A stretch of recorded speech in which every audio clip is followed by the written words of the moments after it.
안녕하세요. 다정한 남각정 다락방TV입니다. 오늘도 저의 다락을 찾아주셔서 감사드리고요.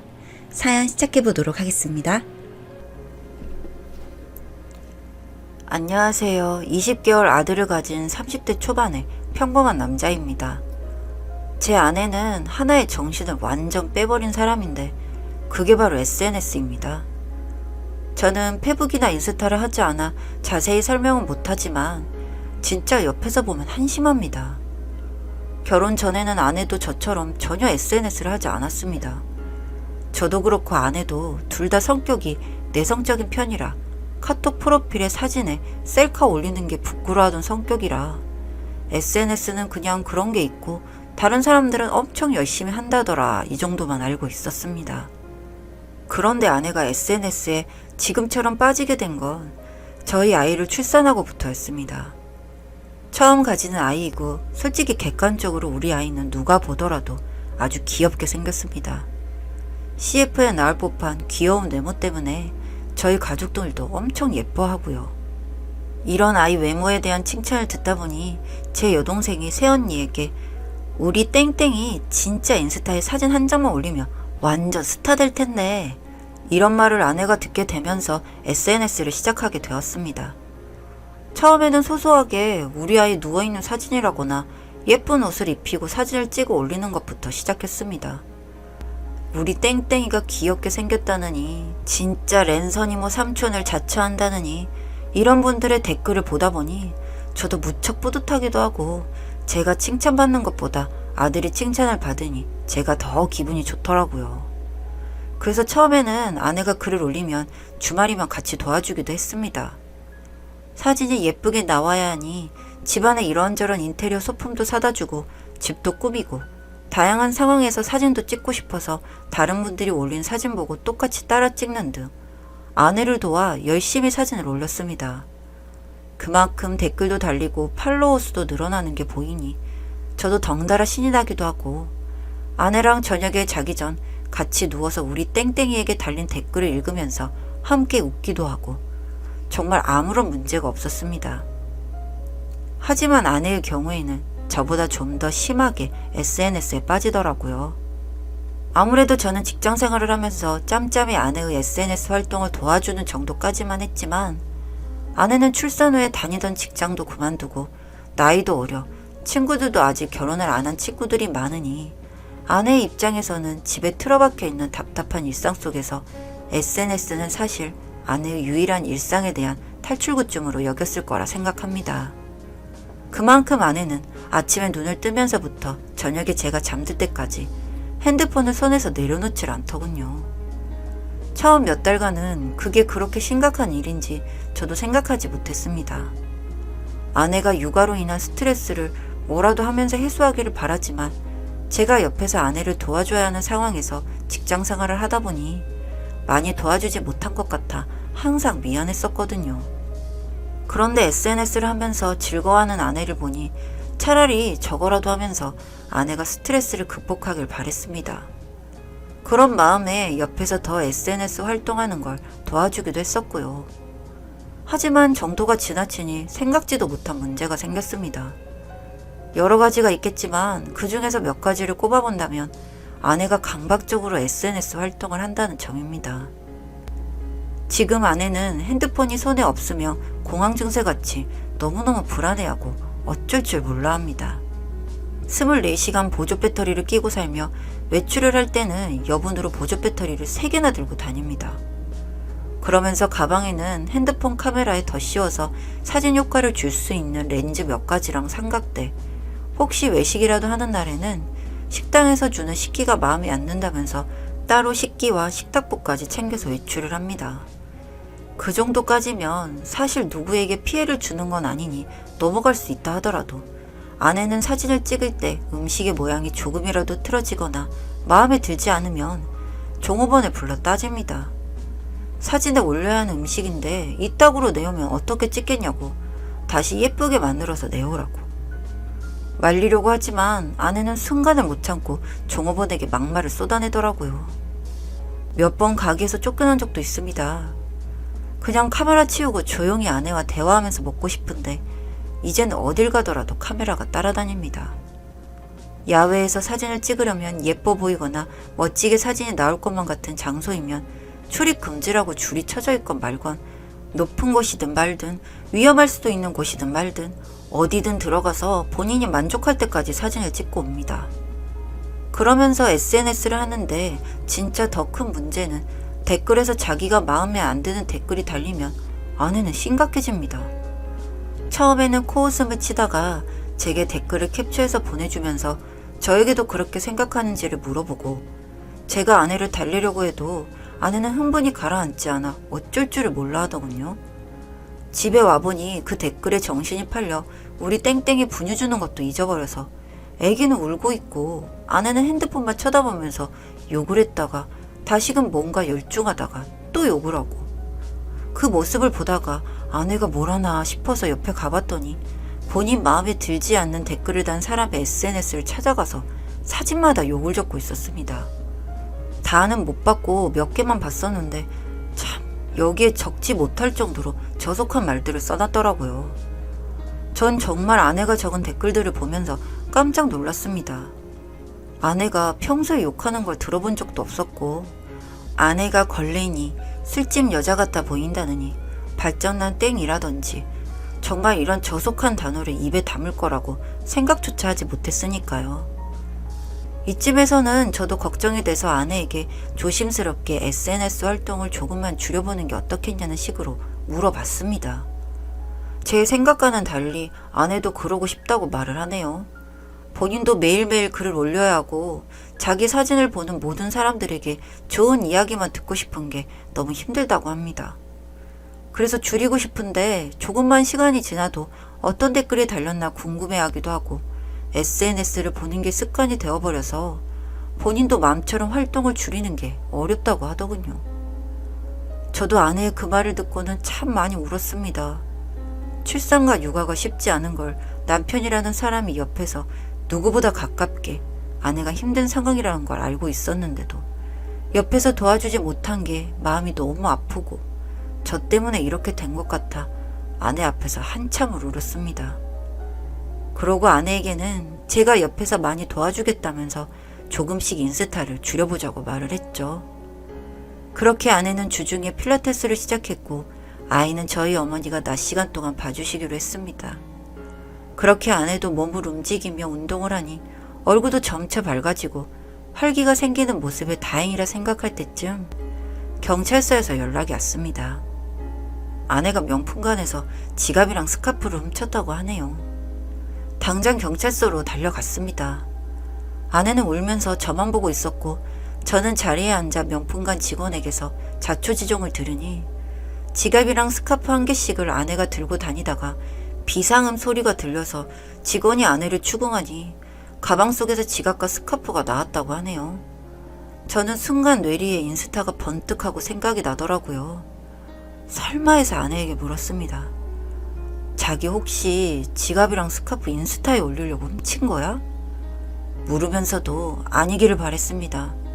진짜 SNS 때문에 도둑질까지 아내가 했다고 생각하면 아내가 정말 정신병자처럼 보일 것 같았거든요. 아니나 다를까 아내가 그렇다라고 하는 겁니다. 자기 피드에 저 지갑과 스카프를 꼭 올리고 싶었대요. 잘나 보이려고. 여차저차 경찰서에서 일을 마무리 짓고 집으로 돌아와 진지하게 아내와 대화를 했습니다. 우리 서로 그날 울면서 약속하지 않았냐고. 없는 형편의 필라테스에 우리 땡땡이 봐주러 오시는 어머님께 용돈도 챙겨드리면서 자기 여가 시간을 마련해 줬는데 도대체 뭐가 만족스럽지 못해서 SNS에 이제는 도둑질까지 하느냐고 물었습니다. 저도 이렇게 말을 하면서 울컥하더라고요. 참 내성적이고 어디 가서 싫은 소리 한 번 못하고 살던 착한 아내가 도둑질까지 하게 됐을까? 왜 이렇게 많이 변해버린 걸까라고 생각을 하니 저도 울컥했나 봅니다. 그날 저희는 다시 서로를 부둥켜 안고 울면서 다시 약속을 했습니다. 인스타 계정이며 흔적까지 모두 지우고 예전의 저희로 돌아가기로. 그 후 3개월이 지났지만 아직까지는 아내가 잘 참고 있는 듯이 보입니다. 하지만 저는 시한폭탄을 안고 있는 기분이네요. 하지만 노력하는 모습을 보이니까 나아질 거라고 그렇게 생각하고 있습니다. 사람의 인생에서 누군가에게 내가 어떻게 보이는 게 참 중요하긴 합니다만 이런 식으로까지 변해버린 와이프가 안타깝기도 하고 슬프기도 합니다. 우리가 살고 있는 세상이 정말 겉으로 보이는 게 참 많이 중요하구나 싶기도 하고요. 저보다 인생 선배님들이 많이 계신 것 같은 이곳에서 이런저런 이야기를 들어보고 싶어 글을 보내봅니다. 감사합니다. 다정한 남걱정 다락방TV였습니다. 다락방 주인에게 구독과 좋아요, 알림 설정으로 응원해주세요.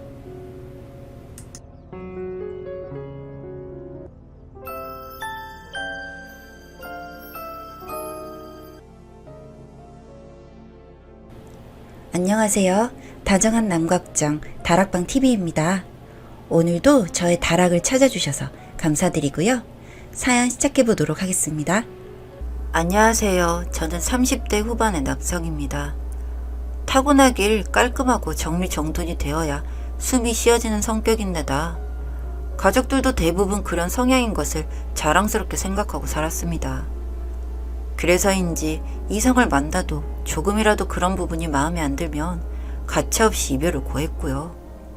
외모나 능력보다는 그 점이 저에겐 제일 중요했으니까요. 그런데 직장을 다니며 무료에서 가입한 스키 동호회에 갔다가 정말 한눈에 반한 여성이 있었습니다. 남자 회원들이라면 누구나 가슴에 품었을 정도로 천사 같은 외모에 다정다감하고 친밀감이 뛰어난 분이었습니다. 게다가 모든 스포츠에 능했고 무용과 출신이라서 그런지 몸이 상당히 유연했습니다. 키도 크고 호수같이 깊고 큰 눈망울이 정말 매력적이었고 거기다 직업도 필라테스 강사라는 것도 마음에 들었습니다. 처음으로 여자에게 고백을 하고 사귀고 싶다고 다가갔습니다. 그러자 처음엔 살짝 고민하는 것 같더니 나중에 그러자고 답이 왔습니다. 정말 세상을 다 얻은 기분이었습니다. 이럴 수가. 제가 그렇게 간절하게 바라던 데이트를 하는데 하늘을 둥둥 날아오를 것 같았습니다. 그렇게 석 달여를 만났는데 그녀의 매력에 빠져 프로포즈를 했습니다. 드라마에서나 보던 장미 백송이야 풍선을 트렁크에 넣어두었다가 보여주었죠. 여친은 눈물을 글썽이며 감동했고 저에게 날아오르듯이 안겼습니다. 그날은 저에게도 여친에게도 최고의 날이지 않았나 생각해 봅니다. 그렇게 프로포즈를 받아들이게 된 후 일사천리로 양가 인사를 드리고 결혼을 진행시켰습니다. 저희 집에서는 큰 반대 없이 허락을 받았고 예비 처가에서도 흔쾌히 환영을 하였고요. 아마도 제 직업이 공무원이라서 더 환영하신 것도 있었던 것 같았습니다. 그렇게 웨딩홀도 예약하고 스튜디오 촬영도 마쳤답니다. 그렇게 행복에 겨웠던 나날들이었는데 함을 들고 간 날 여친의 방에 들어갔는데 청소도 그렇고 뭔가 급하게 치운 듯한 분위기였습니다. 베란다는 블라인드로 다 가려놓았고요. 아마도 바빠서 정리정돈을 최근에 했나 보다 넘어갔어요. 그때 눈치를 챘어야 했는데 사람이 촉이란 무시할 수 없는 것 같습니다. 그 신혼집으로 와서 새 단장을 하는데 실망감 이루 말할 수 없었습니다. 아내는 처음 인테리어한 그 공간 외엔 모든 물건을 잡다하게 사서 쟁여두는 습관이 있더라고요. 전 그때만 해도 애정이 남달랐기 때문에 쫓아다니면서 치워주고 정리해주고 했답니다. 그런데 한 달이 지나지 않았는데 저희 집 베란다에는 이런저런 쓸데없는 물건들이 가득 차서 밖에 창이 보이지 않을 정도가 되었습니다.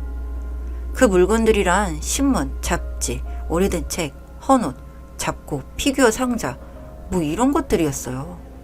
치워주면 또 뭘 사들고 와서 채우고 싱크대에 들어가야 할 냄비나 프라이팬들은 다 나와 있고 중고로 산 그릇들이 꽉 차 있었습니다. 시간이 갈수록 제 인내심은 바닥을 보였고 결혼 후 석 달 만에 미칠 듯이 큰 싸움을 했습니다. 도대체 이 물건들은 뭐고 베란다를 보라며 전 소리를 질렀고 아내는 상관하지 말라며 절 밀쳤습니다. 그러자 전 싱크대 안에 있던 그릇들을 다 꺼내서 깨버렸고요. 베란다의 물건들을 분리수거통에 다 넣어버렸습니다. 아내는 엉엉 울고 절 죽일 듯이 달려들었고요. 결국 옷까지 뜯겨가며 싸우다가 친정으로 가버렸습니다. 아내는 정신적으로 문제가 있었던 겁니다. 우리가 호더라고 부르는 사람들, 아내도 그중 하나였던 거였죠. 그렇게 처가에 가서는 이혼하겠다고 쌩 난리를 부려서 전 야밤에 호출을 받아 아내가 있는 그곳으로 들어갔습니다. 전 이렇게 결혼 석 달 만에 파경을 맞는 게 아닌가 불안했지만 장인 장모님은 제게 부부 상담을 받아보라고 하시며 오는 일을 덮고 가겠다고 하시는 겁니다. 전 감사했지만 그래도 아내의 저 버릇이 과연 고쳐질까 걱정스러웠습니다. 화가 나서 말도 안 섞는 아내를 어찌저찌 집으로 데려와서 일단은 서로 시간을 갖자고 했고 부부 상담을 받기로 했습니다. 알고 보니 상담센터에 미리 예약도 해주셨더군요. 도저히 안 받을 수가 없었습니다. 일단 처음 상담을 갔더니 심리검사를 먼저 하라고 하셔서 2시간 동안 아내와 전 차분하게 검사지에 마킹을 하고 돌아왔습니다. 그 결과는 다음 주에 알려준다고 하시더군요. 아내를 달래서 맛있는 저녁을 먹고 집에 돌아왔습니다. 그런데 집 앞에는 피규어가 잔뜩 배송되어 현관 앞에 박스가 층층이 쌓여있는 게 아니겠습니까? 성질 같아서는 때려 부시고 싶었지만 겨우 참았죠. 잘 정리하라는 말과 함께 전 술 한 잔을 마시고 침대에 먼저 누웠습니다. 앞으로 어떻게 살아갈까 솔직히 정말 이제 고민스러웠습니다. 며칠 동안 냉전이 이어졌지만 어쨌든 약속이니 아내와 함께 부부 상담을 받으러 갔습니다.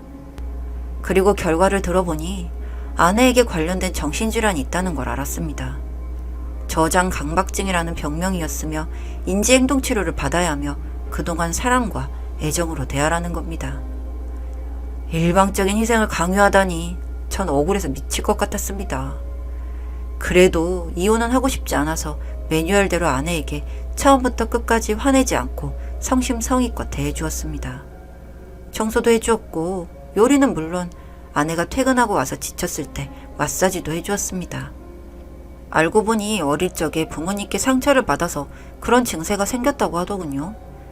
사촌동생이 잠시 같이 살았었는데 모든 그 사촌에게 장난감이나 그의 간식도 다 양보하라고 강요받아서 그때부터 뭔가를 얻으면 항상 남모르게 보관하는 버릇이 생긴 거라고 했습니다. 잠시 필라테스 강의도 쉬면서 열심히 치료를 받는 듯 했습니다. 반대로 저는 그때부터 바짝바짝 말라가기 시작했고요. 본가에서 걱정할 정도로 전 잠도 못 자고 악몽도 꾸고 손발이 떨리기 시작했습니다. 제 상태가 제가 봐도 너무 이상해서 병원에 가니 극도의 스트레스를 받아서 그렇다는 겁니다. 꿈을 꾸면 아내가 쌓아둔 집더미가 제 얼굴에 떨어져 직사한다든지 피가 철철 나도록 고통스러워하는 상황이 벌어지니 편히 잠을 들 수도 없었습니다. 이대로 가다가는 제가 먼저 죽을 것 같았습니다. 결국 이렇게 끝나는 것일까 절망스러웠습니다. 제가 울면서 아내에게 매달리니 뭔가 느끼는 바가 있었는지 처음으로 하나씩 둘씩 정리를 하기 시작하더군요. 그리고 제가 깨트린 그릇은 새로 사줄 테니 이참에 싱크대 정리를 하자고 제안을 했습니다. 장롱에 있던 처녀적 유행지난 옷들도 버리게 했고요. 처음 다투었을 때는 다신 안 볼 것처럼 그러더니 점점 감정이 누그러지는 것 같더라고요. 그렇게 주말이 되고 전 등산 약속이 있어 친구들과 함께 가까운 근교의 산에 올라가 회포를 풀었습니다. 산에서 내려와 막걸리 한 잔에 저녁을 먹고 왔더니 아내가 정리를 하다가 엉망진창이 된 채 거실에서 자고 있었습니다. 그런데 세상에 그 안에는 고양이 인형인 줄 알았는데 보니까 죽은 동물까지 껴있는 게 아니겠습니까? 뭐 또 밖에서 죽어있는 거 불쌍하다고 주워 들고 와서는 어딘가에다가 쑤셔뒀던 거겠죠. 정말 흉측스럽기도 하고 냄새도 나서 정말 확 돌아버릴 것 같았습니다. 거기다가 술을 마신 탓인지 저도 분노가 올라왔습니다. 그래서 그럼 안 되었는데 이럴 거면 치우지 말라고 쓰레기 처리장에서 그냥 살라고 소리를 질렀습니다. 그리고 거실에 널브러져 있던 모든 옷가지와 책, 피규어들을 전부 분리수거장에 내다 버렸습니다. 부부 상담까지 해가면서 열심히 노력했던 모든 것들이 수포로 돌아가고 말았습니다. 그리고 돌아와선 아내도 저도 한참을 펑펑 울었던 것 같습니다. 어떻게 이렇게 안 맞는 사람들끼리 살아야 하는지, 정말 헤어져야 하는지에 대해 고민에 고민을 거듭하게 되었죠. 결국 아내와 전 별거를 시작했고 그 집은 아내에게 맡긴 채 전 직장 근처의 오피스텔에 나와서 살았습니다. 물론 첫정이란 게 있으니 아내가 보고 싶기도 했죠. 석 달을 넘게 떨어져 사니 저도 슬슬 지쳐갔습니다. 혹시나 싶어 낮에 반차를 내고 신혼집에 들어가 보았습니다. 그런데 이게 웬일인지 그렇게 더럽고 물건이 쌓여있던 곳들이 하나도 보이지가 않았습니다. 말끔하게 집은 정리정돈되어 있었고 인기척을 느꼈는지 방에서 아내는 헬스한 얼굴이 되어 나타났습니다. 당신이 어쩐 일이냐면서 담담한 얼굴로 저를 맞이하더라고요. 얘기를 들어보니 별거가 시작되고 너무 괴로워서 정리정돈과 청소하는 법을 공부했다고 하더군요. 다음 주부터는 필라테스 강의도 시작해보겠다며 저에게 이야기를 해왔습니다. 그간 노력했던 게 헬스케진 얼굴에 나타나 있어 더욱 안타깝더군요. 그 모습에 저는 아내에게 미안해서 정말 잘못했다고 사과했고 이제부터는 정말 잘해주겠노라고 선언을 했습니다. 그렇게 저희는 다시 합치게 되었습니다. 아내가 마음을 강하게 먹고 여기에 치료까지 더해지고 나니 정말 안정을 찾는 것 같았습니다. 그리고 저희는 그 고난을 이긴 뒤에 돌이 갓 지난 예쁜 딸을 키우고 있습니다. 과거와는 다르게 저도 아내를 이해하도록 열심히 노력하고 있고요. 아내도 아이와 저에게 좋은 모습을 보여주기 위해 노력하고 있습니다. 그냥 그간 저와 제 아내가 겪었던 힘들었던 시간들을 누구에게 이야기해보고 싶었습니다. 그리고 잘했다고, 노력한 당신들 고생했다고, 그런 이야기가 듣고 싶었습니다. 앞으로 저희 부부와 아기 셋은 정말 행복하게 살아보려고 합니다. 신혼 초기에 정말 힘든 시간 보냈으니 이제 남은 시간들은 더 찐 행복 찾아가며 살아가려고요. 긴 글 읽어주셔서 감사드립니다. 다정한 남걱정 다락방TV였습니다. 다락방 주인에게 구독과 좋아요, 알림 설정으로 응원해주세요.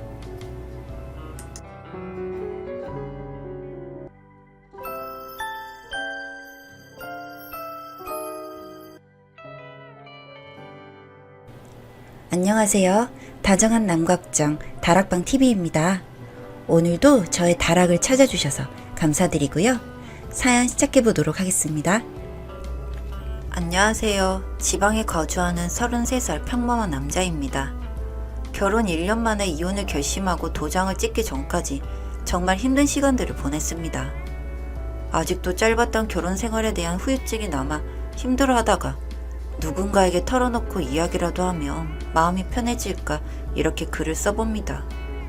저에게는 아내가 있었습니다.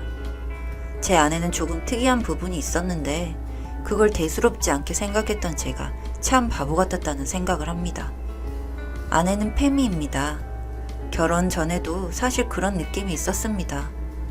연애할 때는 크게 느끼지 못하고 단지 되게 여자니까 당연히 자기가 부리는 투정은 받아줘야 한다.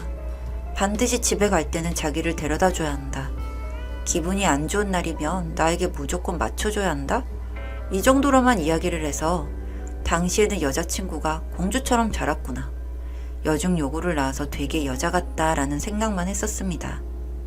이런 아내가 그 낌새가 느껴진 건 서로 결혼을 약속하고 나서부터입니다. 그때부터 아내는 제게 세뇌를 시키듯이 결혼을 하면 여자의 삶이 무너진다. 여자가 많은 것들을 포기해야 한다. 자기가 힘들 때는 반드시 제가 옆에서 돌봐줘야 한다 등등 이런 이야기들을 귀에 딱지도 않게 이야기를 해댔습니다.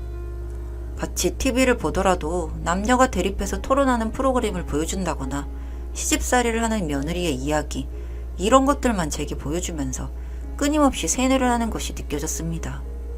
주변에 여자 사람 친구가 없어서 사실 처음에는 그런 것들을 보여줘도 그냥 참 TV 속 저 남자가 못됐다. 저런 시집이 있을까? 여자가 참 불쌍하다 정도로만 생각을 했지 아내가 제게 그런 모습들을 자꾸 보여주는 게 다른 의도가 있어서일지는 잘 몰랐습니다.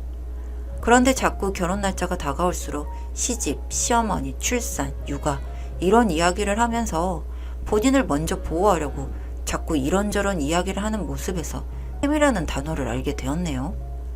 페미니스트라는 게 남녀 권리에 대한 평등을 외치는 좋은 이야기라고 알고 있었는데 근래에는 전혀 다른 의미로 왜곡이 되어 있었습니다. 여성의 권리만을 주장하는 극단적인 사고를 가진 사람들이라는 뜻으로 바뀌었고 그만큼 전반적으로 페미를 바라보는 시선들이 차갑더라고요. 저도 관련된 일과 영상들을 보면서 아내의 모습이 자꾸 오버랩되어 겹쳤습니다. 그래도 결혼 날짜까지 잡았고 연애도 길어 충분히 아내와 대화를 하며 고치면 별 문제 없이 살 수 있겠다 싶어서 아내에게 이런 이야기는 하지 않았습니다. 그리고 결혼 첫날부터 문제가 생겼습니다. 결혼식을 어떻게 올렸는지도 기억이 안 날 만큼 정신없이 식을 올리고 신혼여행지 호텔에서 양가 부모님들께 전화를 올리던 중에 문제가 생겼었죠. 제일 먼저 처갓집에 전화를 드려 장인 장모님께 인사를 드리고 잘 도착했으니 걱정 마시라고 전화를 끊고서는 저희 집에 전화를 하려는데 아내가 하기 싫답니다. 이유가 신혼여행지에서 시가 식구들 목소리를 들으면 신혼여행 기분을 막친다나 뭐래나. 정말 제게 토시 하나 틀리지 않고 저렇게 말을 했습니다. 자기 기분 망친다고. 바로 화를 냈습니다. 그게 무슨 이야기냐고. 방금 처갓집에 전화할 때는 아무 소리 안 하다가 왜 우리 집에 전화한다니 싫다고 말하는 거냐고 따졌죠. 제가 원래 조용한 성격이고 아내에게도 연애를 하면서 크게 소리를 낸 적이 없던 터라 저의 이런 반응에 아내는 놀랬나 봅니다. 어버버버 하다가 결국에 마지못해 저희 부모님께 전화를 드리고 짧게 인사만 하고 전화를 끊었습니다. 그러면서 아내의 입에서 땡남이라는 소리가 들리더군요. 역시 땡땡이 너도 땡남이네. 나지막히 하는 말을 저는 분명히 들었습니다. 저도 땡남이라는 단어는 잘 알고 있습니다. 일전에 커뮤니티 글에서 한국 남자라는 비하하는 말로 쓰이고 있는 걸 봤거든요. 순간 저도 뭐라 하려고 하다가 신혼여행 첫날부터 싸우는 게 싫어 그냥 못 들은 척하고 지나갔습니다. 그 뒤로 아내는 제게 습관적으로 땡남 거리더군요. 회사 때문에 회사에서 조금 늦게 퇴근을 해도 설거지가 조금 쌓여도 부모님 생신이라 시댁에 간다 이야기하면 정말 습관처럼 그런 말을 내뱉더군요. 크게 말하면 따지기라도 하지 나지막히 혼잣말하듯 내뱉는 말이라 제가 발끈하기에도 뭔가 우스운 그런 상황이라 화를 낸 적은 없었습니다만 저는 그 말이 어떤 뜻으로 하는 말인지 알기에 너무 거슬렸습니다. 그러다가 한 사건이 터졌는데 저희 어머니 생신이었을 때입니다. 주말이라 다 같이 점심을 먹기로 하고 출발을 했는데 이미 차 안에서도 아내는 엄청 심통이 나 있더군요. 주말에 시댁을 간다면서 엄청 시렁붕시렁 거리길래 차 안에서부터 아내 기분을 맞춰주려고 진이 다 빠졌습니다. 그러고 온 가족이 모여서 밥을 먹는 자리였는데 아버지께서 뭘 드시다가 목에 걸리셨는지 캑캑거리시더군요. 그래서 어머니에게 물 좀 가져다 달라 아버지께서 부탁을 하셨는데 아내가 갑자기 눈을 아버지에게 부릅뜨면서 물 떠오는 건 아버님도 할 수 있으시니까 직접 일어나서 가져오세요 라고 말했습니다. 순간 아버지도 너무 놀라서 계속 캑캑거리시며 아내를 쳐다보니 아내는 도리어 아버님께서 충분히 하실 수 있는 일이잖아요. 어머니 식사하고 계시는 거 안 보이세요? 라며 발끈하더라고요. 오히려 어머니께서 얘야 괜찮다. 아버지 목에 뭐가 걸리셔서 그러신 거 아니니? 내가 떠오면 된다. 라고 말씀을 하셨는데도 아내는 굽히지 않고 일어나시려는 어머니 손목을 획 잡더라고요. 어머님 앉아 계세요. 어머님이 식사하고 계시는데 남자라고 어머님을 종부리듯 부리는 건 옳지 않다고 봐요. 아버지는 이내 일어나셔서 물을 직접 드시고 다시 자리에 앉으셨습니다. 얘야 누가 종부리듯 부렸단 말이니? 그건 말이 심한 거 아니니? 아내가 지지 않고 대꾸했습니다. 물 가져오라고 말씀하신 건 아버님께서 어머님을 종처럼 생각해서 하신 말씀 아니신가요? 가부장적인 분위기에서 자란 아버님이 이해하시기는 어려우시겠지만 요즘에는 그런 행동하면 큰일 나요. 이참에 아버님께서도 이런 가부장적인 행동을 고치셨으면 해요. 집에서는 제가 아내를 나무랐습니다. 지금 어른 앞에 두고 무슨 말을 하는 거냐. 아버지 평생 우리 가족을 위해 큰 소리 한 번 안 내시고 묵묵히 일만 하셨던 분인데 자기가 뭘 한다고 가부장적인 애 많은 이야기를 하는 거냐 나무랐더니 아내가 또 휴 땡남이란 이런 말을 내뱉더군요. 저도 그 순간은 폭발해서 아내 손목을 붙잡고 집을 나왔습니다. 아무리 생각이 없어도 그렇지 부모님 계신 자리에서 자기 너무 실수한 거다. 나중에 꼭 사과를 드리라고 말했더니 저를 성평등에 대해 모르는 꽉 막히고 가부장 제도에 세뇌된 남자로 아내는 저를 몰았습니다. 정말 그 모습까지 보니까 진절머리가 나더군요. 알게 모르게 그동안 아내에게 쌓인 스트레스와 말끝마다 성평등을 외치면서 정작 집안일에는 손 하나 까딱하지 않고 본인이 당하고 있다고 주장하던 아내를 저는 더 이상 참지 못하겠습니다. 그래서 처갓집으로 아내를 데리고 가서 장인 장모님 계신 앞에서 이런 사람과는 더 이상 같이 못 살겠다고 이야기해버렸습니다. 평소에 하는 행동, 그리고 방금 저희 집에서 했던 행동을 말씀드리니 장인어른께서는 자리를 박차고 나가셨고 장모님께서는 잘못 가른 지 탓이라며 이혼은 다시 한번 생각해보라고 하시네요. 그 순간에도 자기 부모님한테 무슨 말을 하는 거냐면 따지는데 방금 저희 집에서 저희 부모님에게도 눈 부릅뜨고 종부리듯 한다. 아버님이 무지하시다 이런 말을 해놓고서는 오히려 제가 하는 말에는 화를 내더군요. 그러면서 자기가 도대체 뭘 잘못한 건지 모르겠다. 결혼을 하고 자기만 얼마나 많은 걸 포기했는지. 우리나라에서 결혼을 하면 여자가 손해이지만 그래도 너는 이런 땡남들의 모습을 고치고 살 수 있을 줄 알았다. 역시나 땡남들은 고쳐도 고쳐지지가 않는다라며 울고불고 난리를 피우는데 그놈의 땡남 소리 진절머리가 나서 이혼하겠다 이야기하고 집을 나왔습니다. 그 후로 이혼까지는 일사천리로 진행되었습니다. 한번 마음 먹기가 어려웠지 계기가 생기니 쉽게 마음이 정리가 되더군요. 이혼 절차를 진행하면서 아내에게는 무수히 많은 연락이 왔었습니다. 처음에는 욕을 하더니 나중에는 자기가 참고 살 수 있으니 이혼만 하지 말자네요. 그렇게 혐오하던 땡남이지만 저를 아직 많이 좋아하니까 본인이 참을 수 있다면서요. 참나 이게 무슨 말인 건지. 제 마음은 이미 돌아섰고 그런 여자와 살면서 평생을 골치 아프게 살고 싶지도 않기 때문에 개소리 하지 말고 그렇게 잘났으면 그냥 너 같은 여자랑 살던지 양놈 만나던지 알아서 하라고 해버렸습니다. 여튼 그렇게 이혼 후 3개월이 지났는데 정말이지 너무너무 후련합니다.